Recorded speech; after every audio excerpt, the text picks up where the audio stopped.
ان اللہ فالق الحب والنوا، بے شک اللہ ہی ہے پھاڑنے والا دانے کو اور گٹھلی کو. یعنی زمین میں جو ہم اناج بوتے ہیں، گندم کا دانہ بویا جاتا ہے، اسے پھاڑتا ہے اللہ تعالیٰ، 2 پتیاں باہر نکلتی ہیں اور پھر ایک اس کا پورا بوٹا لگ جاتا ہے. اسی طریقے سے آپ آم کی گٹھلی کو جب بوتے ہیں، شروع میں 2 پتیاں اس کی بھی باہر آتی ہیں، بہرحال پھر سال ہا سال لگتے ہیں، آلموسٹ 8 سال لگ جاتے ہیں اسے پہلی دفعہ پھل دینے کے لیے. تو اللہ تعالیٰ ہی یہ سارے معاملات لے کر چلنے والا ہے. یخرج الحی من المیت، اللہ تعالیٰ نکالتا ہے زندہ کو مردہ سے.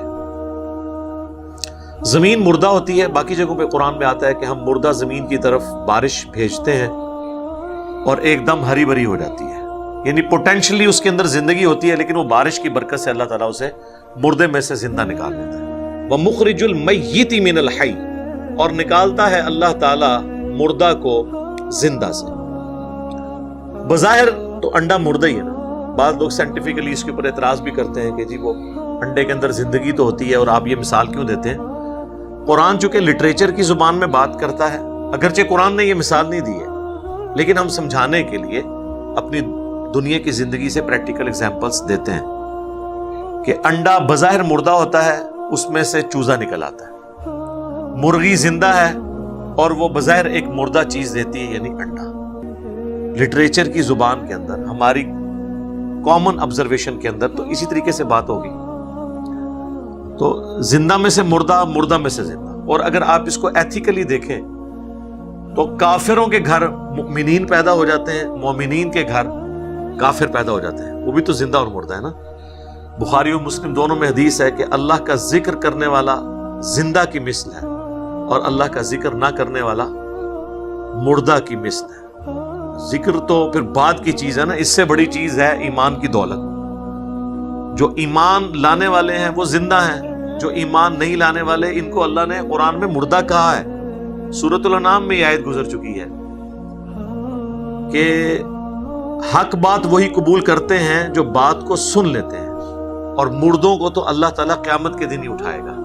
یعنی عقل کے اندھے جو بات کو قبول نہیں کرتے ان کو اللہ تعالیٰ نے مردوں سے تشبیہ دی ہے. ذالکم اللہ فانا تؤفکون، یہ ہے تمہارا اللہ، تمہارا رب، تو کہاں پھیرے جاتے ہو، کہاں بہک کے جاتے ہو. یعنی جس رب کی یہ کوالٹیز ہیں اسے اپنا معبود مانو، اسے اپنا الہ مانو اور اسی سے ہی دعائیں مانگو.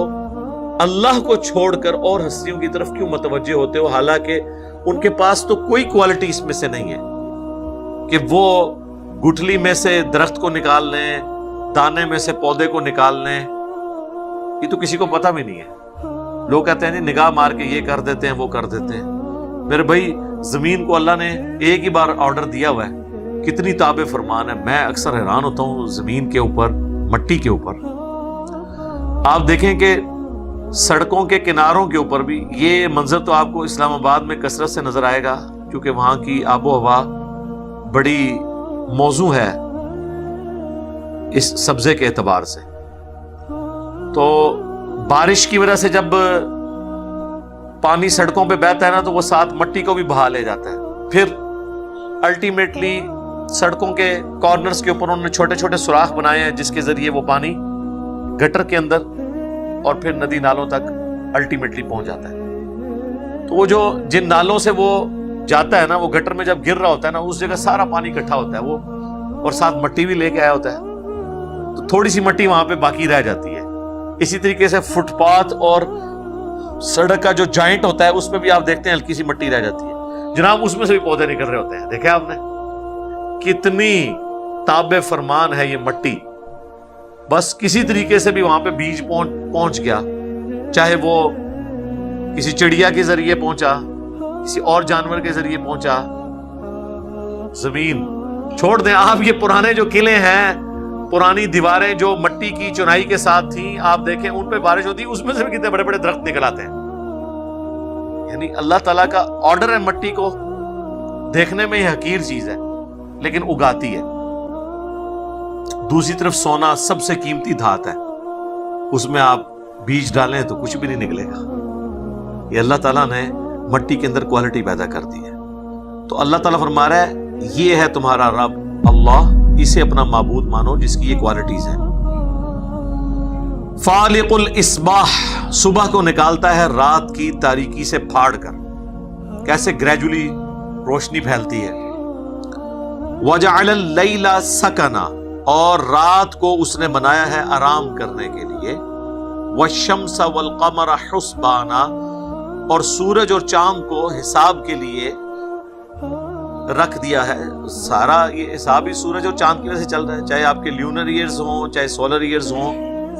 پھر چاند ایک کیلنڈر بھی ہے آسمان میں، آپ دیکھیں کہ چاند جب نکلتا ہے بالکل باریک ہوتا ہے، پھر وہ سیمی سرکل بن جاتا ہے 7 دن کے بعد، پورا سرکل بن جاتا ہے 14 دن کے بعد، پھر وہ دوسری طرف سیمی سرکل بن جاتا ہے 21 دن کے بعد۔ تو تھوڑی بہت اگر آپ کو سمجھ ہو تو آپ چاند کے ذریعے تاریخ بتا سکتے ہیں قریب قریب کہ یہ والی تاریخ ہے۔ یہ اللہ کی طرف سے کیلنڈر ہے۔ پھر روزانہ کا ایک کیلنڈر 24 گھنٹوں کا، سورج کے نکلنے سے لے کر غروب ہونے تک۔ گھڑیاں تو اب ہم نے بنا لی ہیں نا، پہلے تو لوگ اسی کے ذریعے سب کچھ کرتے تھے نا۔ ورٹیکل چیز اپنے گھر کی چھت پہ گاڑ لیتے تھے، اس کے سائے کے ذریعے نمازوں کے اوقات بھی معلوم کرتے تھے، ٹائمنگ بھی معلوم کر لیتے تھے۔ پھر جس دن سورج نہیں نکلتا تھا اس دن پھر غلطی بھی کھا جاتے تھے۔ صحیح بخاری میں آتا ہے کہ صحابہ کرام نے ایک دفعہ روزہ افطار کر لیا، بعد میں سورج نکل آیا، کیونکہ اس زمانے میں علم غیب نہیں ہوتا تھا، وہ بابوں کو ہوتا ہے، صحابہ کو تو نہیں ہوتا تھا، ورنہ روزہ افطار کر لیتے۔ سورج نکل آیا بعد میں، وہ تابعی پوچھتے ہیں کہ پھر کیا کیا تھا؟ انہوں نے کہا پھر اس روزے کی قضا ہی ہم نے دی تھی، کیونکہ ہم تو افطار کر چکے تھے، چاہے غلطی سے کیا، گنتی تو پوری کرنی تھی۔ آج اگر یہ مسئلہ ہو تو پھر ہم ساتھ یہ بھی سوال پوچھیں گے کہ جی اس زمانے میں علم غیب نہیں تھا ہوتا؟ یہاں تو ہمارے بزرگ تو کہتے ہیں جناب سورج تو ہم سے پوچھ کے چڑھتا ہے، ہم تو پوری دنیا کو ایسے دیکھ رہے ہیں جیسے ہتھیلی پہ رائی کا دانہ۔ تو آپ لوگ تو صحابہ، آپ لوگوں کے گھوڑوں کے قدموں کی خاک، جو گھوڑے کے نتنے میں بیٹھے اس کو کوئی غوث قطب ابدال نہیں پہنچ سکتا، تو آپ لوگوں کو نہیں پتا چلا، بعد کے بزرگ تو یہ کچھ سب کچھ دیکھتے ہیں۔ اس زمانے میں کہانیاں ہوتی نہیں تھی۔ ہم نے یہ ساتھ ساتھ آپ کے دماغ میں ڈرل کرنا ہے تاکہ آپ کو پتا چلے کہ کس بڑے لیول کا دھوکہ اس امت کو دیا گیا ہے قرآن کے ہوتے ہوئے۔